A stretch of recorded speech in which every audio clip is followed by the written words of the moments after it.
3. Karima, If You Push Me Too Far. Kabul City and Jalalabad, Afghanistan, June 7th to 8th. Karima sharpened the carving knife with a whetstone to what Mr. Zoltan had called razor status. He had taught her so many things, even ones that didn't connect with her work, interesting things, knowledge from the outside world, from foreign places. Like the fact that his name, Zoltan, was a form of Sultan, a name which the Turks had brought to Majaristan, his mother's country, hundreds of years ago. And it meant king. To Karima, Mr. Zoltan had been a kind of king. Mr. Zoltan's second name was Pomakov, and he came from Bulgaria, Bulgaristan, and his mother was Hungarian, from Majaristan. Those people were, he said, Huns, a kind of Turk, and had settled in Europe long ago, 2 or 3 centuries before the time of the Prophet. Pomaks were the Bulgar people who had joined the Turks in the days when the Sultan of Constantinople ruled them. She looked out of the kitchen window, down into the garden with its neat flower beds and gravelled paths. Why did Mr. Zoltan have to go away? He was happy here in the modern apartment, with her as housekeeper and various lads as houseboys working under her. He'd come to Kabul 25 years ago to work as an engineer on the great new highway being built from Kabul to the Soviet Union. Zahir Shah was king of Afghanistan then, and you didn't see many Russians. Czechs, Poles, or Bulgars, yes. Very few Russians. Of course, in her village you never saw a foreigner at all, much less married one like Mr. Zoltan's mother had done. Whatever would that be like, to marry a foreigner? Well, Karima was 60 years old now, and she would never know marriage at all. Mr. Zoltan, if he was still alive, would now be 57. Mrs. Pomakov, Mr. Zoltan's mother, sounded very nice, though. Latifa, her name was. Was she still alive, she wondered. She'd be nearly 80. She'd sent Karima some lovely carved wooden combs through Mr. Zoltan once, when he had come back from leave. All the way to Bulgaristan to go on leave. That was beyond Iran, beyond Turkey, nearly at the land of the Franks. But the Franks, Ferengis, were not bad either. She had seen them in the streets of Kabul. The Ferengis were divided into nations: Fransavi, Almani, Inglisi, Italavi, Espanol. Mr. Zoltan had explained a lot about that, too. How kind Mr. Zoltan had been to her. One day, a Friday holiday, he had taken her to see the great new road and the Salang tunnel which started 40 miles from Kabul. You could hardly make it out at first because of the swarms of Afghan workers heaving and pushing and operating machines. There were even machines that dug. The labourers called them devs, demons. Enormous things they were. Some had buckets on them, like water wheels, which endlessly shifted earth instead of water. There was a big office there, and Mr. Zoltan was in charge of a whole section of the highway. That's my bit, Karima, all my own, and I'm well up to schedule with it too. He was obviously a big man there, even bigger than she'd thought. There were Russian engineers, but they were always having to ask Mr. Zoltan questions, looking at big sheets of white paper with drawings on them, needing his permission to do this or that. Yet he was such a quiet man. She'd never have guessed that he was a sarkada, a chief supervisor. The tunnel alone will cost $38 million, he had said. Or was that for the whole road from Kabul to Doshi? When it was finished, the journey took only 3 hours by truck, instead of several days over the Hindu Kush mountains on horseback. They had stopped for a picnic on the way back, in the warm spring sunshine, just before they reached the dust of Kabul, which at times covers everything, and always kept Karima busy, sweeping, cleaning, and washing clothes. They always talked easily. Mr. Zoltan, like many of his Pomak, Turkish-influenced countrymen, spoke modern Turkish perfectly. Karima, coming from the north of Afghanistan, knew the old Turki tongue, and they could understand each other very well indeed. In Kabul, most people either spoke Dari Persian or Pashto, and Karima still found these languages, so different from her own, quite difficult to speak, if not to understand.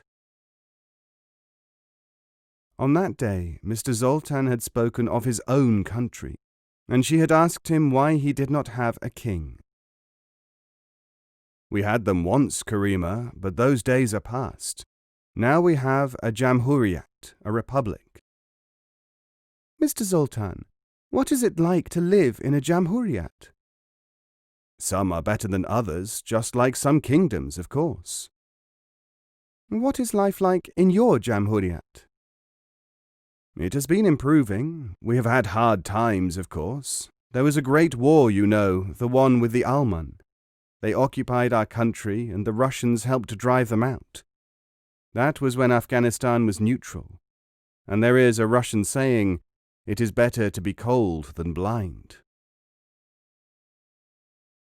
"Yes," said Karima, "we had hard times too. The Alman engineers went away from here to their war, and we couldn't get anything from them to repair the electric factory or the machines in the workshops they'd built here. I suppose 50 years ago." "That's right. Well, we had a new government in Bulgaristan, and they preferred to have a republic. A party of the people, working folk, organized it." "So is it Shiravi, communist, like the Rus?" "That is so." Mr. Zoltan had shaken his head, but Karima knew, he had told her, that was what Bulgarians did when they meant yes. "Mr. Zoltan, has it improved your land?" "In many ways, Karima. We do not starve now, as some people used to do. We all have work, and we are working hard. I think that it is the best way for us." Karima considered that. "The Afghans don't really like to work as labourers, especially the men. They say that's why we have the no work, no food program. Even peasants, who don't belong to tribes, like to think of war, of dying to defend the country." Mr. Zoltan laughed. "Well, we are not really a military people in Bulgaristan, so perhaps it is easier for us to organize, to work for peace and not for war. That, anyway, is what we like to think." "And are the Rus bad people, as we so often hear?" "Tetka, little aunt, the Rus are not bad people. As with the Afghans, some of the people who have power can do bad things to ordinary folk. That will always happen anywhere. But the Rus people themselves are very nice and kind and good. They sing and joke a lot, and they will share their last bite with you." Karima gave a little laugh. "That sounds just like us. There are some terrible officials here as well. In the war, you said, the Rus had driven out your enemy. Did they not take you into their imperatory, their empire, after that?" "Well, Karima, there are no imperatories now, not like there were. The Russians are helping us, and we are helping them. It is a brotherly thing, for we both think alike." "Excuse me, Mr. Zoltan, but if the Russians became cruel to you, what could you do?" "If anyone tries to push me farther than I am prepared to go, whoever he is, Karima, I shall make any sacrifice to oppose him, once I have found the way to do it." Then Mr. Zoltan had gone away, and Karima had stayed on in the apartment block, this time working for the Russians, who now had most of the important jobs on the Great Northern Road. She looked after a succession of officials and engineers, for the Russians had taken over the whole block to house their people. In a beautiful part of the new city, the building was one of the best in Kabul. It had telephones, running water, flush toilets and double glazing, even a swimming pool, and was one of the first to get colour television, though it could only pick up the local station, Da Kabul Television, so far. The new Russians had been complimentary about Mr. Zoltan. A great socialist engineer, they called him, and they told Karima that he'd been given a prize or a medal for his work. Not surprising, really. Who would have imagined that people, or even 1,000,000 demons, could have punched a great hole straight through the mountains, 1.5 miles long and 11,000 feet in the air, the link between the two halves of the highway? Karima was there because of Mr. Zoltan's importance for the opening. The Russian Deputy Prime Minister, little Mr. Mikoyan, was there too, all the way from Moscow. Beside him stood the Afghan king himself, Mohammad Zahir. She noticed that the tunnel, as well as the road, had 2 lanes. People could drive back and forth, each using one of the twin roads without ever colliding. And of course, this brought the Rus very near. But the king had been there, so all must be well. Many people still loved Zahir Shah, son of the great hero Nadir Khan, who had rescued the country from the brigand chief Sakau, and before that, as Marshal of the armies, from the British even. The Marshal had been ill in France and was carried on board the ship on a stretcher when he came back to save the homeland. Karima, as she left the celebrations in the Russian car driven by her employer, saw evidence of the people's love for the Marshal King's son. Just in front of them, without any escort or a single armed man, the royal car had stopped. The king stepped out to kiss the head of a small girl standing by the roadside. As Karima watched, the little one handed His Majesty a furry bundle.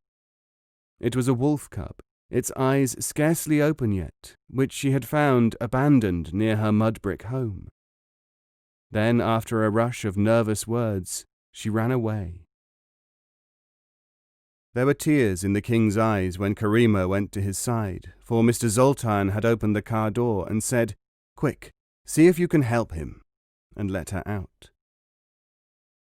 She walked timidly up to him and stood respectfully while he composed himself. Then he turned to her and said, "Did you see that? Thinner than a toothstick, ragged, and yet she said to me, 'Welcome to our village, Majesty. See, I did not come empty-handed. I found this cub yesterday. It has lost its mother. So you should take it. You are its king as well as mine.'" But now the king was gone, living, they said, in exile, in an apartment in Rome in the land of Italia. The radio said constantly that he had been an evil man. Some people, too, whispered that he had brought the calamity on the Afghans by sending young men to Russia to be trained. She did not know which, if either, was really true. People said all kinds of things. The communist government had taken over, and the sort of Russians who came here had changed too. The nice ones had gone. The newcomers were hard men, cruel, arrogant, dirty, drunken, and foolish.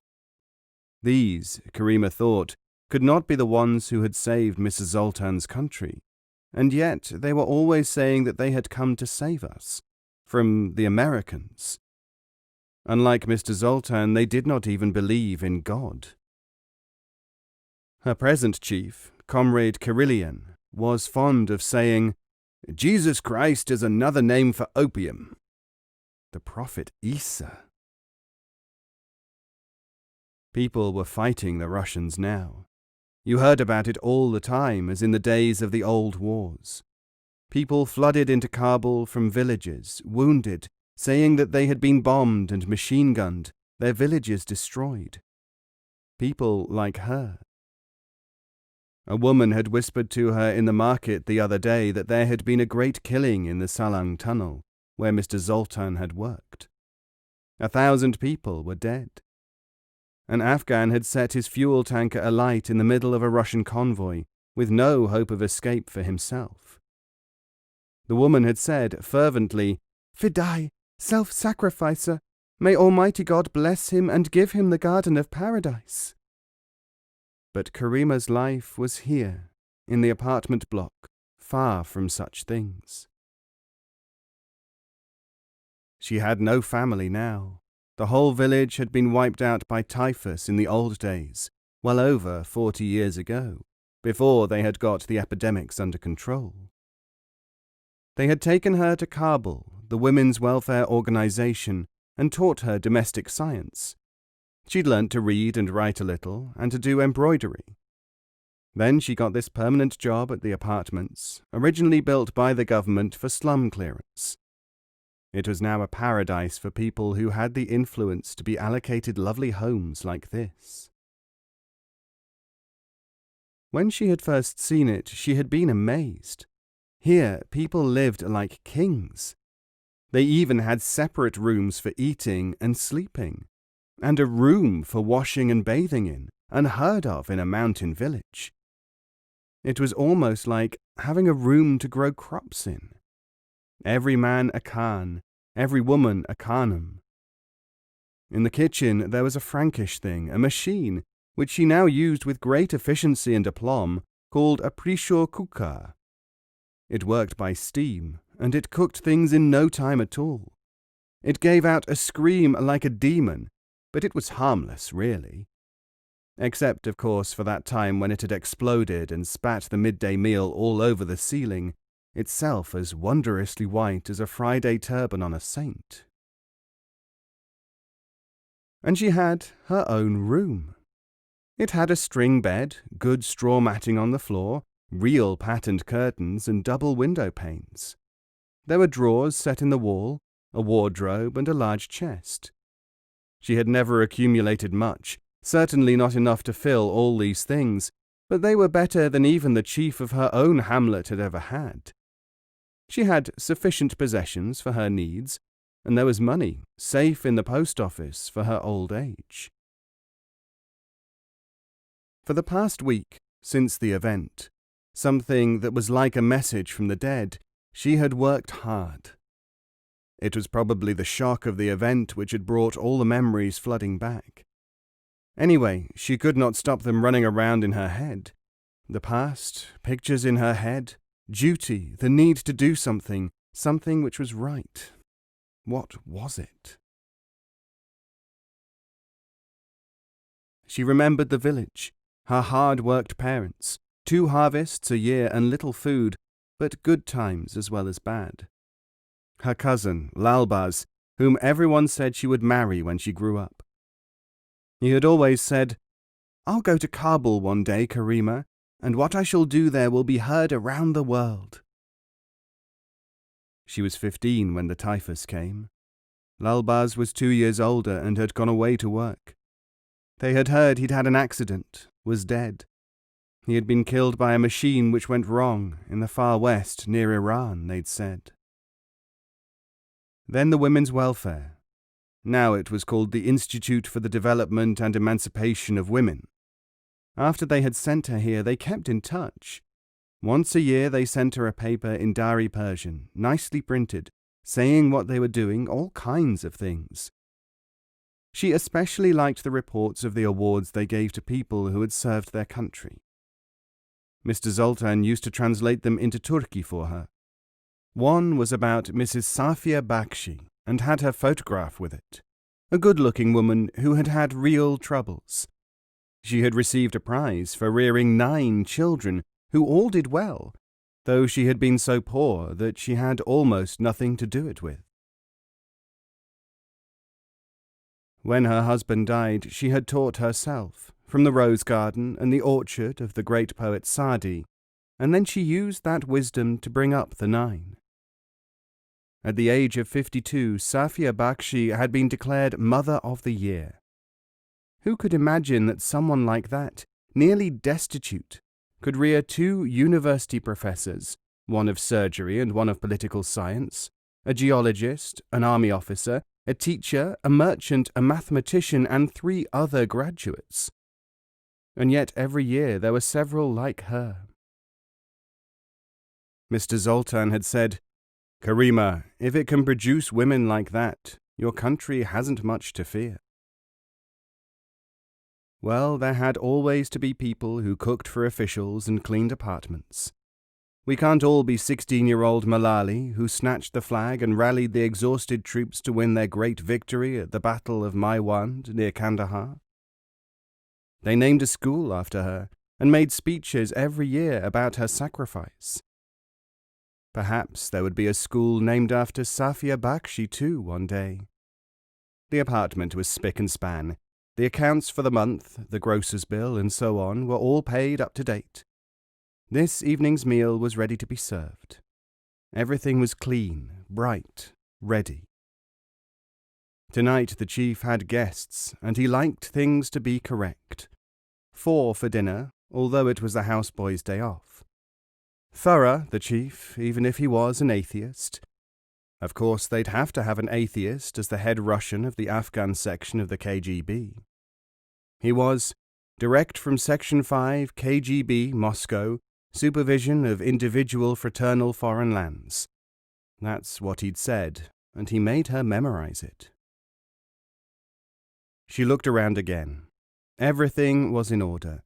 The beautiful silk shirts were freshly ironed, and she had even polished his new Japanese hi-fi equipment, the noise chest, she called it, which could wail like a herd of she-camels. Sometimes it gave out the sound of men and women screaming to music, well, some sort of music, while General Karelian lay back and drank. Whiskey, Chivas Regal, was what he liked. It came via the Soviet embassy.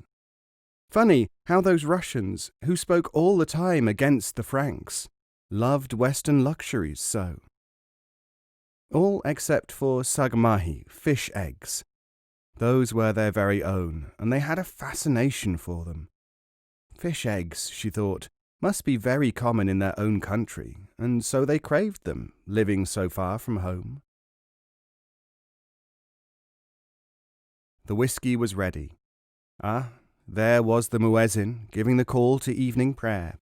That meant that General Karelian would soon be home, probably cursing everything about this lovely apartment, and promising Karima again that they'd soon move into one of those huge villas at Dar al-Aman that the princes used to own. "Just as soon as we get some central heating in, babushka, then you'll know what socialist life is really like." He looked like an ifrit, like the ifrit of all ifrits, legendary demons, with his huge cigar, shiny red face and bushy brows, and that nasty-looking blue-black gun never far from his right hand. A violent man, not like Mr. Zoltan at all. There it was now, the doorbell. He had a key, of course, but always rang to summon her as he came up. She looked out of the window.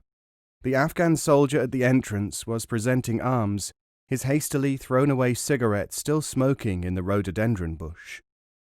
Karima smoothed her apron and ran to the apartment's double door. The general swept in without a word, followed by his aide, Major Hamdi, the Afghan who'd grown up in Russia and loved Russian shakorda shorwa, that soup made from beetroots. Hamdi, who was always boasting about the Russian food at the Khyber restaurant in Pushtunistan Square and the picnic boxes they sold you there. But you had to have armed guards at picnics nowadays. After him came a man in a neat western suit with big spectacles, and after him a shrimpy one, a male secretary with a small beard. They sat down at the dinner table, as they always did, before the meal, for a conference. Karima stood respectfully by, waiting for an order, ice perhaps, or salted nuts, or even to run to the shops or deliver a message. In the years that she had been in contact with the Russians, Karima had learnt to understand almost everything they said. She couldn't speak more than a word or two of their language, but then she didn't have to. All they asked was that she should follow what they were saying to her, and should do what they wanted, fast. As she stood there humbly before these important men, she was listening to their talk, and they talked freely. Servants soon became invisible to people who occupy a country. This is the 1980s. We've got to take some account of world opinion and the damage this man can do. Don't you know that Moscow has laid down the line? We have to fight the fight of words, all right, but there has to be consistency. And we have to know what to say. The general was very angry. Comrade General, said the civilian, as Deputy Director of Training of the KHAD, it is not my function to produce explanations as to why the head of my department of the Secret Service should disappear. Lieutenant General Ghulam Siddiq has not disappeared, you fool. I wish he had. He's in Pakistan giving press conferences, you lunatic. We trained him in Moscow in Section 9. Foreign training gave him the best that the KGB can offer. And what does he do? He goes over to the enemy. He's got to be killed, I tell you. When he defected a week ago, the KGB Colonel Sementsev was almost unhinged at the thought of the consequences. He shot an Afghan beggar in the market near the Pul-e-Kishti Mosque, started a riot and was beaten by the crowd. We must liquidate, destroy, kill Ghulam Siddiq. That's all you can do with people who push you too far. Push me too far. That's what Mr. Zoltan had said. Karima's concentration slipped. They wanted to kill someone, a general, an Afghan, who'd pushed them too far. Her mind went back to what she'd heard a week ago, and what she'd seen, the event, the pictures that had been in her mind night and day for a week. She had been in the Chachata, the Four Arcades Bazaar, after buying fresh vegetables for the evening meal, when a ragged man had come up to her, someone whom she vaguely thought she knew but could not place. "Anna, mother, aren't you the daughter of Chakmak Khan of Kilichkoy?" he said in Turkey, the language of her village. "Yes, I am, but he is dead." "I know that he died like the others of typhus many years ago." Karima said, "I was the only one who got away. But who are you?" "I am your cousin, Lalbaz Khan. I was away, working as a labourer at the big irrigation place in Herat, when the plague struck at Kilichkoy. When I got back to the village, it had been destroyed, levelled and burnt by the sanitary administration. They said I'd get compensation, but I could never prove my right to it. I thought I recognised you. Well, after all these years." He was a stocky peasant type with second or third-hand clothes, and a long white scar on his cheek. He must be over 60 now. The man she might have married. He looked undernourished and terribly poor. Karima made up her mind quickly. "I have a good job. I am working as a housekeeper for the Rus." "The Rus! The Rus! The sons of pigs!" Lalbaz was shouting now. A crowd gathered and some stall-keepers murmured, "Chop show, be quiet, stop him, Kata de, it's dangerous." Karima took his arm. "It is not safe to talk like that, Lalbaz. Come with me, I'll give you food, and I have money. You'll be all right, you can get work." Lalbaz squinted at her, hatred in his eyes. "I'm with the eagle. I'm on my way now to the heaven-born. I may be a beggar now, but I have the pride of the Afghan. I spit on the Rus." At the top of his voice, he shouted in Turkey, "Yasha Kara Kush! Long live the eagle!" A man stepped forward from the crowd. He looked like a Russian, a foreigner at least. He drew a gun and shouted in perfect Dari, "Try spitting now, you scum!" as he fired. In a second, Lalbaz was lying there, blood from his mouth spreading until it was swallowed, as if hungrily, by the thick dust. That was the event. A man had been killed, one of her own kin. Killing meant revenge. It started blood feuds among the people of the mountains. Men killed men, and women were left to grieve, with only, as the Afghan song said, the faces of their children to remind them of the men who died for honour. And they brought up their children too, to die for honour. Their sons, that is. But on the radio now you could hear the women of the new Afghanistan proclaiming the new day. She had heard them 100 times now, calling, Sisters, arise! Women are now the same as men, with equal rights and duties in our dear land. A Russian had killed her cousin, Lalbaz. The murderer was a KGB man like her boss. Push me too far, any sacrifice, when I have found the way. The general was shouting again. How can I explain this to Moscow? I can't. But the Red Army has special long-range diversionary combat teams. They are specifically entrusted with the task of assassination of important figures beyond ordinary military reach. One of these should be sent out to hunt him down and to strike. He turned to the maid. How long have I been calling you, Karima? Bring some more ice. This whiskey is boiling hot, damn you. Karima bowed, with folded hands, as she had been taught to do. She went into the kitchen and filled a large bowl from the wonderful ice maker which dispensed cubes when you pulled a lever. It was from America. Who would believe how the Russian general had got it? He'd said, coming in one night very drunk, I got something useful for the flat today, babushka. Ice maker from the premier room at the top of the Intercontinental. That fool of a head waiter didn't want to give it to me. I had to show my gun to some manager of something. I claimed it as a prize for the way I danced the Gopak. It'll come tomorrow. And it had come, in an Iranian-made Pekan pickup truck ordered by the hotel from Shirpur Chara and delivered to the door. The general could, it seemed, do anything, get anything he wanted. She covered the bowl of ice cubes with a white cloth and put it on a tray. Then she carried the tray into the dining room, which was full of stale cigarette smoke and argument. There was a small ornamental table by the wall. Karima put her tray down on the dumb waiter and placed the table next to the general. Then she carried the bowl over and placed it carefully on the side table. She looked at the general's bulky neck, muscles contorted as he roared, leaning forward to emphasize what he was saying. There it was. Cloth off, leaned towards him. Taking up the knife, sharp as a razor, Karima said, You have pushed me further than I will go, Comrade General. And with a single movement, she cut his throat. As he slumped forward and Karima backed towards the door, the Afghan intelligence chief's left hand was clapped to his mouth. He looked like an amazed child at the circus as he rose uncertainly from his chair. Then, kicking it backwards, he sprang at the woman with a curse. Karima, her work-hardened muscles twice as strong as his, pushed him to the ground. While the terrified secretary retched in a corner, she thrust the long, thin knife between the spymaster's ribs, through the soft wool of his vest. As he went slack, she gasped, For you, Lalbaz, for you.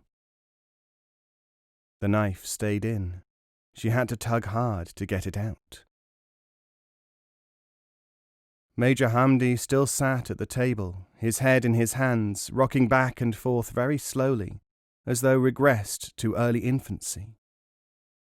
The secretary was also clearly now in shock, sitting paralyzed, bolt upright, like a man made out of stone. Only his bright eyes moved, rolling insanely out of all control. There was hardly any blood on her. Karima walked into the alcove, through the kitchen to her tiny room beyond, and changed her apron. She looked at her face in the unframed wall mirror, and put her brush and combs, presents from Mr. Zoltan and his dead mother, into the shopping bag together with her bank book. She took the voluminous, tent-like burqa cloak, which covered her from head to foot for modesty, from behind the door, pulled it over her, and ran. Through the kitchen. No, first turn off the butane gas cooker. Into and then out of the sitting room by the far door. Close it. Then down the stairs and push the swing doors, about to pass the Sarbaz on guard, the conscript in his dowdy uniform, only about 16 years old. What's the hurry, mother? He moved towards her, as if to start a conversation, jerking his head upwards as Kabulis do at the end of a question, and gave his usual foolish grin. His cheeks were hollow, Karima noticed. They really did not feed them properly in the army. No sound from the apartment yet. Karima smiled and moved away towards the road. I forgot something, and now it's all come back to me. He couldn't see her smile through the dense mask of the burqa, but he knew her voice. You always had to check, that was orders. The officers were very keen on checking. He gave her a mock salute. Order me. Silly women, heads full of bubbles. Of course, they forgot things all the time. She'd forgotten a can of oil, no doubt, and the general was roaring for his dinner. Well, there was men's work and there was women's work, and it had always been that way. Only 3 hours now till the end of his Naubat. 10 minutes later, Karima was at the Shah-e-Nau post office to draw her money. She threw up her veil to argue. Not at this time of night, Mother Whitehead, said the guard. Come back tomorrow, inshallah, God willing, you can have it then. Post office hours are 9 a.m. to 6 p.m. Tomorrow. Tomorrow she'd be hanged after they'd taken her apart. There was a grocer's shop near the post office, open until very late. Kabuli grocers, she believed, had all the money in the world. The grocer took her savings book and looked at it. You want it all? I can't do that. Money is only worth half what it was when you put this in. It's called inflation, so I can only give you half. And of course I'll have to bribe the postal clerk to let me take out someone else's money. Just let me see your name on your identity book. Perhaps it was only worth half now, she thought. Of course, everything had gone up in price so much. Here's my name and fingerprint. Look, I'm Karima Chakmaki. I work for a general, so hurry up. All right, here you are. He counted out the greasy notes slowly, lovingly, as if he was parting with letters from his ladylove, thought Karima. But she had to have it, had to be patient. Look after your savings always, Karima, Mr. Zoltan had said, for they will mean your future safety. And all the time she had known him, Mr. Zoltan had never once been wrong about anything. When the fat, unshaven grocer had finished putting down the notes, counting them thrice in case he robbed himself, he looked at her with narrowed eyes. What do you want all this money for, Morak, little mother? And at this time of night, too. Surely you're not eloping, are you? Not at your splendid age? He covered his curiosity with the joke. Better late than never, said Karima in the same spirit. What a lot of money it looked. Even half of what she'd thought she had was quite a bundle. What she was now holding in her hand must be enough to buy a cow, as her father used to say when he spoke of great riches. She put it away and started to leave the shop. And see you buy the general's groceries from me in future. I'll give them to you at a good price. The grocer smiled like the predator he was. With faith in God. I entrust you to God. And now? She walked towards the bus station and spoke aloud as she worked things out, making up her mind. Mr. Zoltan, you have led me up to now, but I'll have to go and find the eagle. He has to be my Sultan now, my Mr. Zoltan.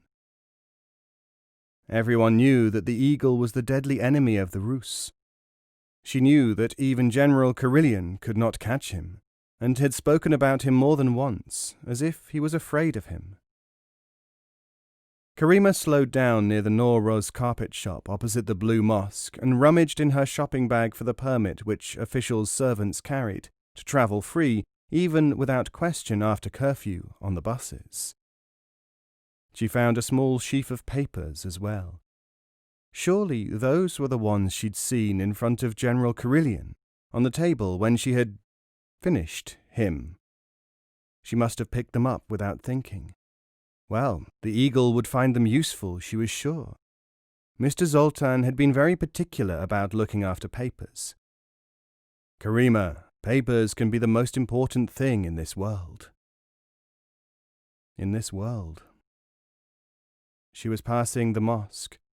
She would not have to go in to say her prayers. People on a journey were excused formal prayer. But she always prayed in some form or another. She would recite the words as she walked. Lead us onto the straight path, the way of those upon whom thou hast bestowed thy kindliness, not of those who have incurred wrath, of those who go not astray. Amen. The eagle. Cousin Lalbaz's last words had been, Yasha Kara Kush, long live the eagle. She'd heard that the eagle had started his fight against the Rus alone, with just one other man. You could do a lot if you tried. The eagle, she thought, as she fought her way onto the big Mercedes bus for the 4-hour journey to Jalalabad, 4,000 feet below Kabul, might be able to use a good cook. Of course, as the radio was always saying, the people in the mountains with him might be starving. Only 2% are fighting against socialism and will not obey the law. They are starving. Well, if they were, they wouldn't need a cook. She could do something else instead.